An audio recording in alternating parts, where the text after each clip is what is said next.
Welcome on into the Utah Blockcast. I'm Steve Bartle, Utah Insider for KSL Sports. Going to be with you guys on Thursday, December 4th, the day after National Signing Day, the early signing period for the 2026 class. And it was a good one. It was a good day for Utah. Very good day for Utah. A lot of fun for Utah fans yesterday, and it culminated this morning with Salesi Moa putting ink to paper officially in the program, officially welcoming their newest addition to the program, to the class. So a lot of exciting things to dive into on this episode. Had a lot of fun yesterday doing the live stream during National Signing Day, to talk about some of the things that were going on behind the scenes, but also to break down Utah's 2026 recruiting class. So, didn't get to run through everybody, but we'll do that over the course of time. We'll, break down the class in a number of different ways. I think this is a pretty unique time today because obviously Utah putting the finishing touches on their signing class, but also, the Big 12 Conference announcing 2025 awards and honors, and Utah was very well represented on the awards and honors list. And I think that's such a unique thing to have both of these, events, signing day for the future and for 2026, but also recognizing what happened this past season and Utah doing, what they did this year. I think it's just kind of it sort of the two play hand in hand with one another. So that's what today's episode is going to be about. Talking about the awards that Utah is bringing home this season, the honors that a number of players earned this year, and how that helped Utah with their 2026 recruiting class, and how it will likely help them going into the offseason and transfer portal recruiting next month as well. So that's going to be the focus of this one. But to start, there's no other place to start than Utah officially flipping Salesi Moa from Tennessee. It was a wild couple days. So to start, I think it's important to go back and sort of rewind, where Utah was, how this all came to be, right? And while we do this, we'll go ahead and, we'll watch film of Salesi Moa from his junior season. I haven't been able to find the senior film just yet, but we'll keep this running while we talk through Moa and him flipping to Utah. But I think again it's important to keep in mind the perspective, right? So obviously Salesi Moa was a big priority for Utah this cycle. He was the top prospect in the state and a legacy kid. Ben Moa, a legendary figure in Utah football history, given what he was able to do under Urban Meyer. And I know that this is a big point of pride for him, is finally having a legacy kid putting on the Utah uniform.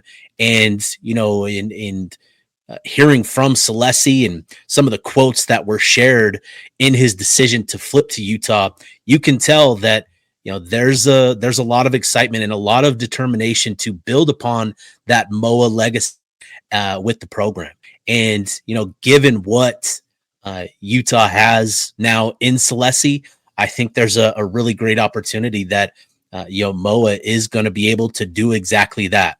So, to start there, I think that is kind of the foundation of Utah's recruitment was the legacy factor. And, going back to the summer, it was Utah, it was Tennessee, Michigan, Washington, all of these programs were making Salesi a big priority, and it ultimately came down to Tennessee and Utah. And at the time, we remember that there was the infamous PowerPoint presentation that doomed the Utes. We all remember that, but NIL was also a factor, and I think at the time, Tennessee's offer was quite strong. And for Salesi, the opportunity to play at a program like Tennessee, getting out of the state, those are things that I know he was interested in as well, right? Playing in the state, just like brothers have the last couple of years with Sione being at UConn and Ice being at Michigan State, there was interest in getting out of state, and that's for some kids that's a big deal. But again, I think I shouldn't say again. I need to stop saying again. But with Utah coaches, ultimately it came down to Tennessee and Utah, and he obviously committed to Tennessee at the time. But Utah coaches having the relationship that they have with Ben and a lot of his teammates, Morgan Scalley, Lewis Powell, I shouldn't say teammates, but guys that know Ben really well, just maintained their communication, their relationship with him, and things started to get in motion about a month ago. Is when Utah started to make their move, and Salesi was at the Utah Kansas State game, and that was kind of a big moment. It wasn't really talked about at the time. Salesi was there as an unofficial visitor. He also took a visit to Michigan the week after to go to the game, Michigan and Ohio State. So again, like, let that sink in, right? Utah making a push for a player, a top 50 player in terms of the industry-wide composite. When you take in Rivals, On3, 24/7 Sports, ESPN, all of those, combine them all together, all of his ratings and rankings, and this is a top 50 player in the 2026 class, committed to an SEC program that was in the playoff last year. And here's Utah making a push for him while Michigan is bringing in their top targets for the game last week, right? And so this speaks to Salesi and how he's viewed as a college prospect. But anyways, Utah just continued to make their push.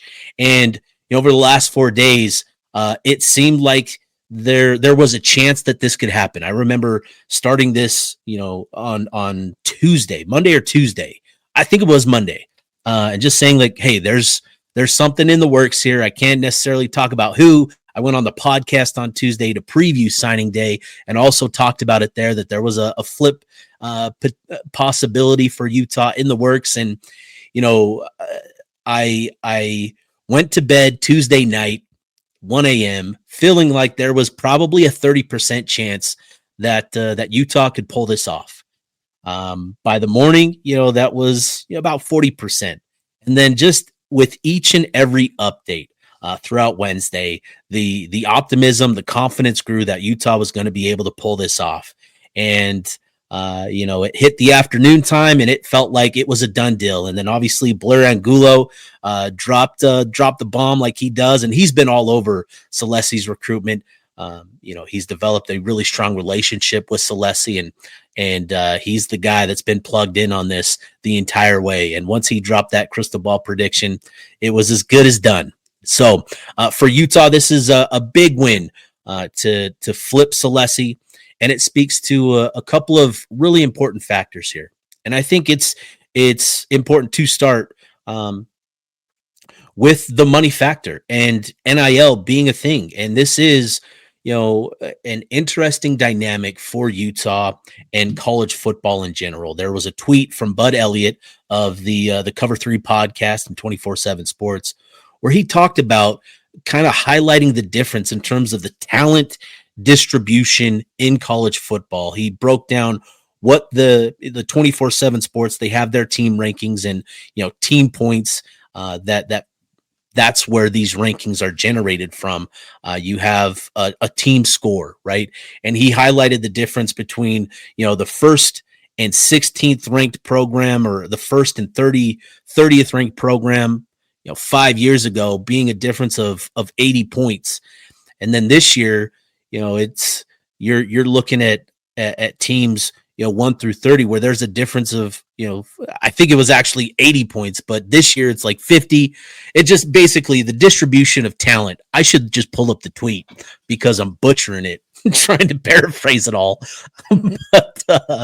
but anyways, just the talent distribution speaks to NIL and how it's become an equalizer. So for Utah, this is absolutely one of those factors in Utah being able to flip Moa is the NIL factor, and rev share is obviously the thing here. But with Sione, so NIL being a thing, the legacy factor being another big draw for him and being able to do this in front of family and friends. But another underrated element was the success Utah had playing two-way players with Jackson Benny, Smith Snowden, Lander Barton. These guys sort of paving the way as for Utah with this two-way dynamic. And with Salesi, he's a dynamic receiver and defensive back capable of playing safety and nickel. He's good at playing outside in the slot on the offensive side of the ball.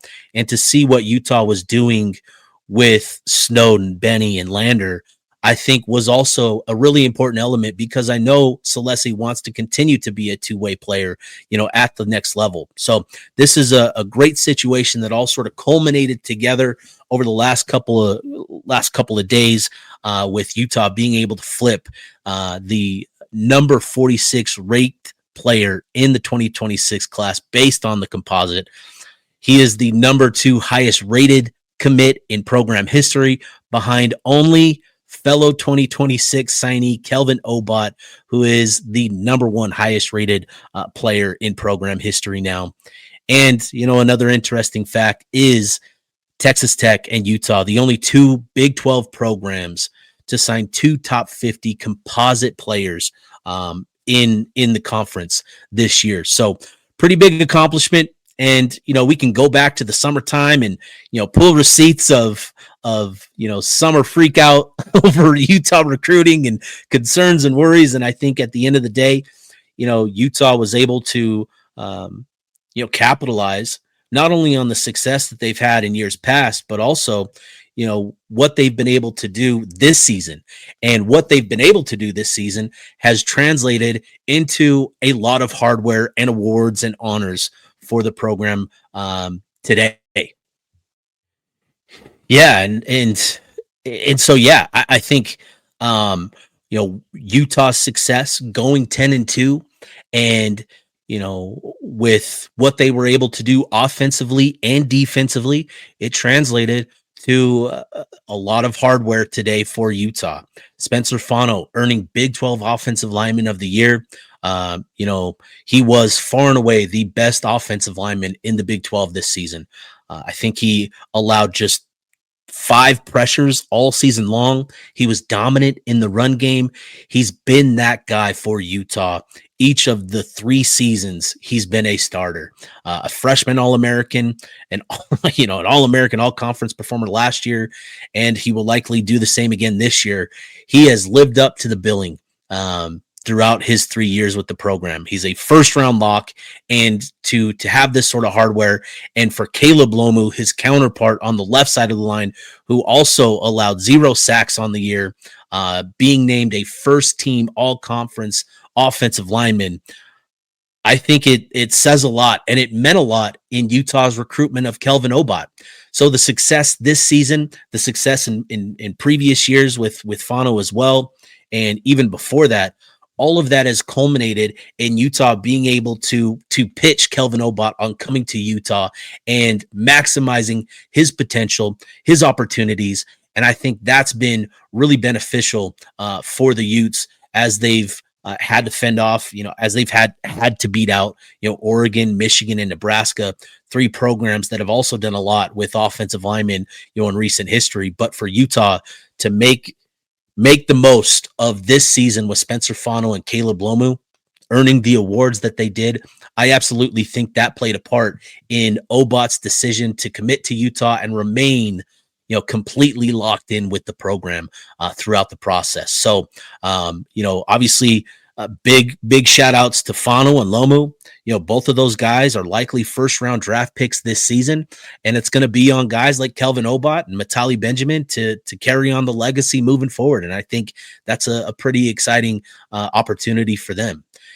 In terms of other hardware for Utah and who's bringing home what, Devin Dampier named Offensive Newcomer of the Year after totaling over 2,900 total yards of offense, 29 touchdowns. I think more than anything, it was the confidence, the swagger, the leadership that he provided this team, and those fourth quarter moments, time and time again, delivering in crunch time.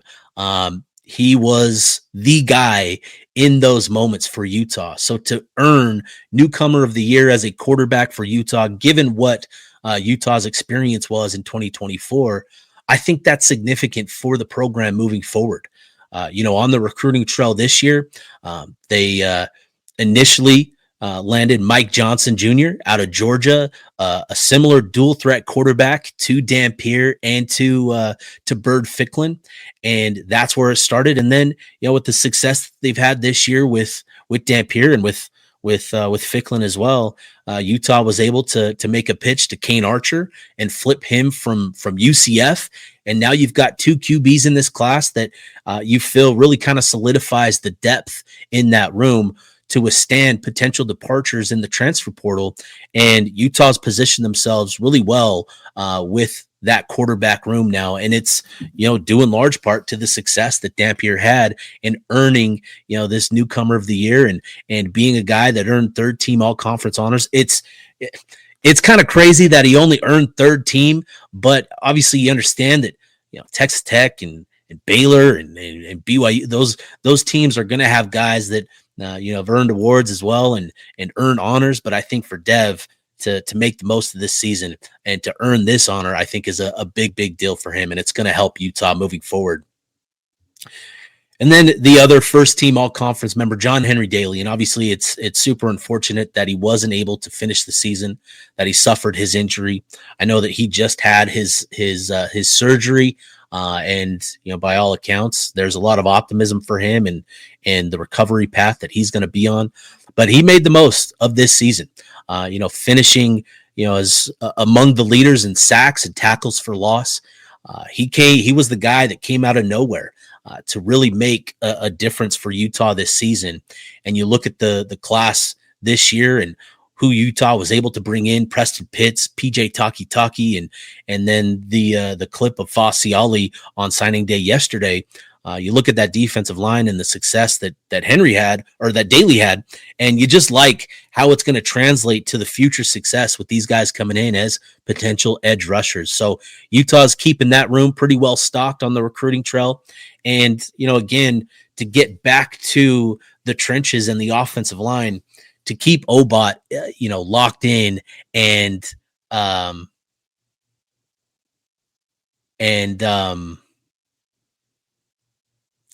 for him to be the centerpiece of the offense, of the future of the offensive line.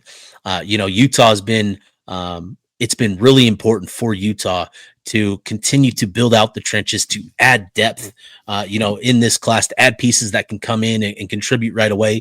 Obot's going to be a day one type of guy for Utah, in my opinion. You've got Benjamin, who is likely going to be like Lomu, who's going to need a year to redshirt and get his body where it needs to be to handle the physicality of the collegiate level.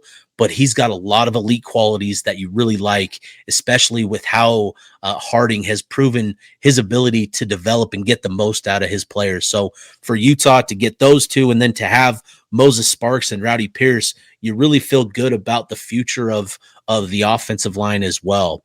And then again, getting back to some other things with this class, Utah finishing top 20, I shouldn't say top 20, top 30, top 40, in the team rankings with this. I think it's significant. And coming off a 5-7 season last year, there was a lot of concern about the program and its ability to recruit at a really high level. And I think what we need to understand is that Utah's been through this before. They've had struggles. They've learned how to compete. They've learned how to recruit through the highs and lows.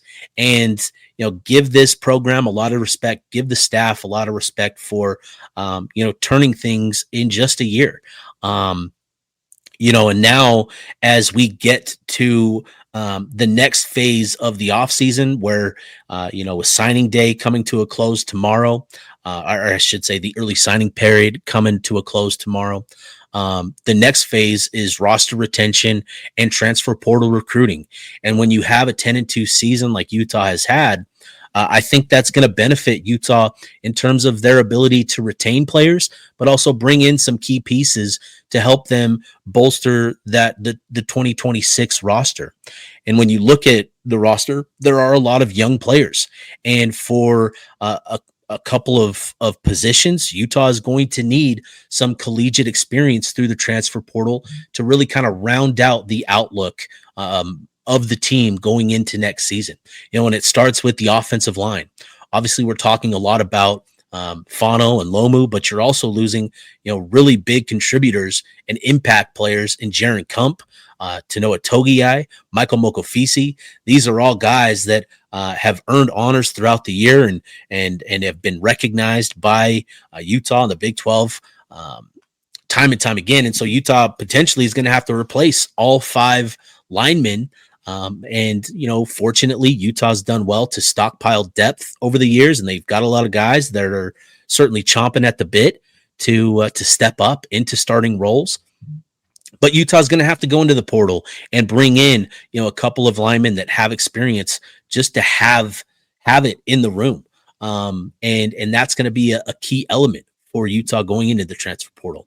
There's going to be other positions that that Utah is going to have to look at as well. And I think tight end is going to be another position that Utah looks at. And with Dallin Bentley having the success that he had this year, I think he caught a lot of people by surprise.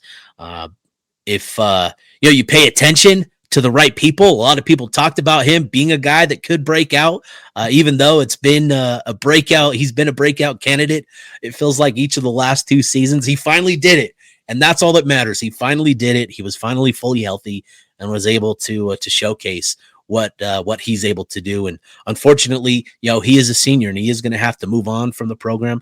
I've heard that there's a chance that he could get a medical redshirt, but I don't think it's a very great chance. But I think Utah's going to go into the portal looking for a tight end to kind of come in and fill that spot that'll be vacated by Dallin Bentley. But Bentley had a lot of success this year. That's going to help Utah as they get into the portal to make pitches to players to say, hey, you can come in and you can fill this role where look at what we did with Bentley. Over 400 yards, a handful of touchdowns. He was such an important presence in the offense, not only as a pass catcher and producing in that manner, but being a run blocker and being a physical presence. That's what we need. That's what they're going to be able to do going into the transfer portal with the success that Bentley had. And then from there, I think it's really going to depend on what else shakes out with roster retention. And I think we'll start to see some dominoes fall, in the coming days on that front in terms of getting key pieces locked in for next year. Obviously, that all starts with Devin Dampier. And then, up next is probably Bird Ficklin. And as it stands right now, Thursday, December 4th, 2:08 p.m. as I'm recording this, I feel pretty optimistic that Utah is going to be able to bring back both Dampier and Bird. And considering what they accomplished this year, that's really exciting.